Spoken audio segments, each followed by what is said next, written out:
बात करते हैं क्रिकेट की। पीएसएल मैच में पेशावर ज़ल्मी ने मुल्तान सुल्तान्स को 120 रन से शिकस्त देकर जारी इवेंट में पहली कामयाबी अपने नाम की है।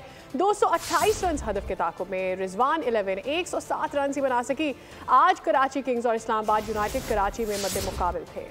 जीत के लिए दरकार 228 रन के ताकुब में मुल्तान सुल्तान्स उम्दा आगाज नहीं कर सके। कप्तान मोहम्मद रिजवान सिर्फ 15 रन बनाकर आउट हुए। उनके साथ ही शाही होप का हिस्सा सिर्फ 20 रन का रहा। बाद में आने वाले बैटर्स ने सूरत हाल को संभालने के लिए अपनी सी कोशिश तो की, लेकिन नाकामी उनका मुकद्दर बनी। उस्मान खान 44 रन के साथ नुमाया रहे। इससे पहले पेशावर ज़ल्मी ने अपनी बारी पर 7 विकेटों पर 227 रन बनाए। कैडमोर ने 52 और मोहम्मद हारिस ने 45 रन की इनिंग्स खेली। अब्दुल समद 40, हुसैन तलत 37 और मिचेल ओवन 34 रन बनाकर नुमाया रहे। बाबर आजम और साइम अयूब 2 रन बना सके। मुल्तान सुल्तान्स के डेविड वेली, माइकल ब्रिसवेल और ओबैद शाह ने 2-2 शिकार किए। इफ्तिखार अहमद ने एक खिलाड़ी को आउट किया।